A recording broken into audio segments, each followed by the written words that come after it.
At yan, ito pa nga rin po ang kadugsong ng aking video nung araw naming statutory holiday. Galing kami sa shopping at ngayon nandito na kami sa Central Hong Kong, worldwide. Ngayon, naglalakad na kami papunta sa restaurant na aming napag-usapan na doon kami kakain. Ngayon, papunta kami sa train station para sumakay.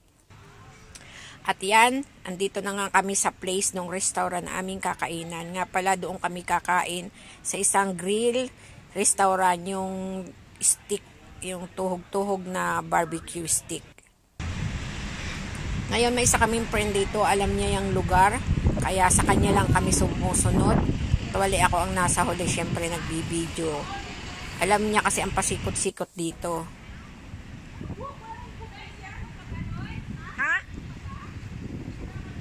Ayan, at malapit na nga po kami dun sa lugar. Ayan, makikita na po ang restaurant. Siyempre, pagdating namin dyan, tingin-tingin kami ng menu kung ano ba ang aming o-orderin. Ito nga po pala yung barbecue stick grill or inihaw na naka-stick.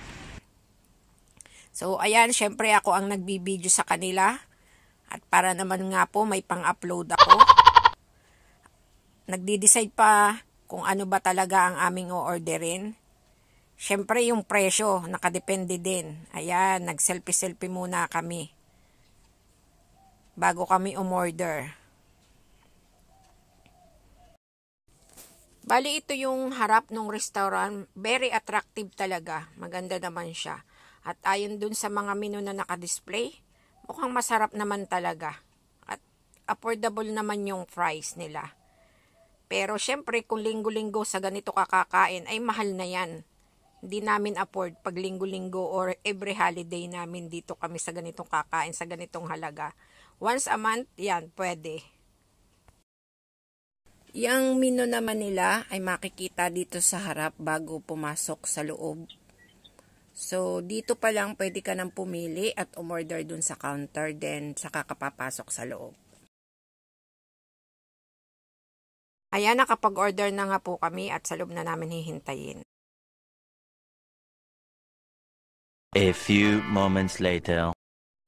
At ayan, nandito na nga yung order namin. Pare-pareho lang naman kami ng order. At ayan nga, syempre, picture muna, video, bago ang kain instead na pray muna. Dapat.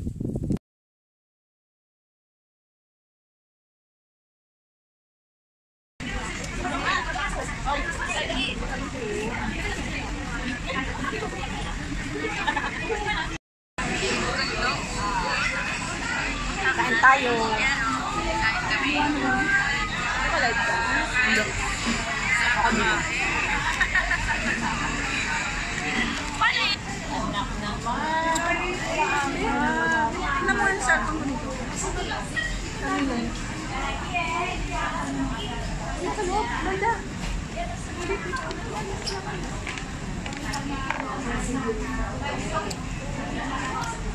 Wala nang ano dyan sa Victoria Park, wala na. Ah, diba? Tayo pala dito. Ayan nga, tayo restaurant tayo. Itong mga to. Sinabi ng tayo nga eh. Hindi, yung nauna kong ano. O diba? Sino yun? Bawi na lang ako sa... Yung curry siguro nila mas maanghang. Sorry. Kasi ano, paya.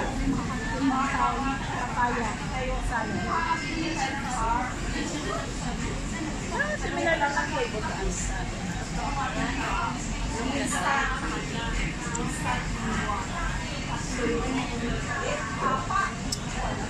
Yung taste nila is pareho naman.